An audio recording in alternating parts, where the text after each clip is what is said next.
Hi there, my name is Deepak Ramola and I love people and have been asking them for a long time what is their life lesson. In this edition of Twice as Wise, in collaboration with Kidsburgh, we've harvested the learnings from the people of Pittsburgh. This series is all about passing on their learnings and sharing that wisdom with you.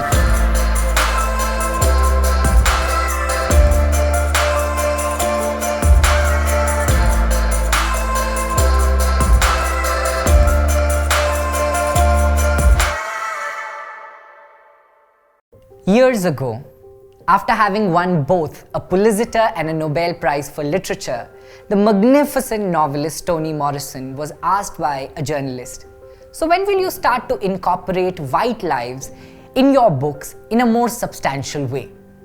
Morrison called it an illegitimate question and spoke with unwavering commitment to calling out racism.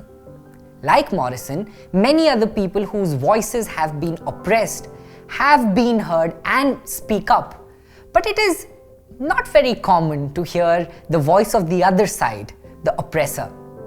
So it was a refreshing change when Chad E. Wright shared his story and acknowledged that as a product of a small coal town in rural Pennsylvania growing up, he was conditioned for 18 impressionable years into thinking of minorities as a threat to their community. He said derogatory terms were thrown around too often to remember, and that abuse was followed up with suggestions of violence if their property was to be infiltrated by the minorities. And so over time, this behavior became predictable and acceptable and standardized, in the same way that parents teach their children to say thank you and sorry.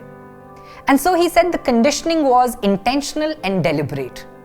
He was ashamed to admit that he sat amidst wildly offensive humor and jokes that were being cracked about the minorities. And that even though he didn't subscribe to their idea, he stayed quiet and was part of that collective spewing so much hate because he thought that he was making a deposit into his white standing, and that it would pay off as an interest in terms of people's perception of him years later. And if he spoke about or against the hatred, that he would be depleted of his account in a split second.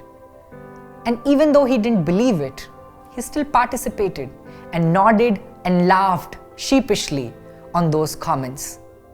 After 18 years of communal ignorance, when Chad was moving to Pittsburgh, his father pulled him aside and offered a piece of advice. His father spoke of his father, who was a captain in the army during the World War II. He spoke about the young cavalry of men who were minority but served valiantly under his leadership.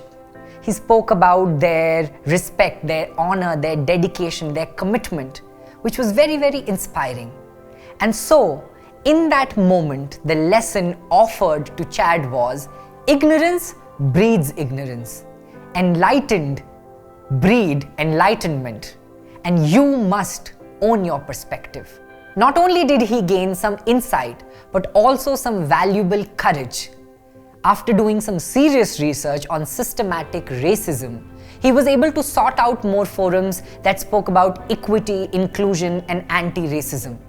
But what he noticed was, in most of these gatherings, white male men were absent. It was primarily white women or minorities that were speaking up. Now, as a 41-year-old father of 5, including 3 biracial boys, he says he's found his purpose on the issues of anti-racism. And it is to encourage his privileged community to sacrifice their comforts to support the end of racism. I was happy to hear that. But I think Darius Simmons, an African-American male growing in a predominantly white country who has been questioned by police, has been stopped and stereotyped, would appreciate that more. Or Starr Wasler, another young woman, would pay attention to that story and be happy to hear about it. Because as a black woman, As a black person, she says, getting up every day. You need strength when people all around you just wish for ill upon you. She says life in these circumstances has taught her that strength is not only measured up in muscles. Strength is also getting up every day, no matter what happened yesterday or what will happen tomorrow. That is strength too. Overcoming racial discrimination and social injustice isn't just a black and white problem. It's a human problem. The lengths of these stories are mere examples on what happens across the world, whether it's in a developing country like India or a developed one in Europe.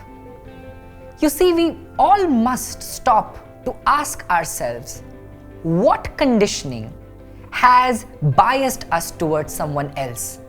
What prejudice do we hold that isn't helpful to anyone? As Toni Morrison advised, the serious or the mere function of racism is distraction. It keeps you away from doing your work. So you go over and over explaining yourself to people the reason of your being or that you exist. Somebody says you don't have a language and you go spend 20 years convincing them that you do. We have work to do, people. Let's get to it.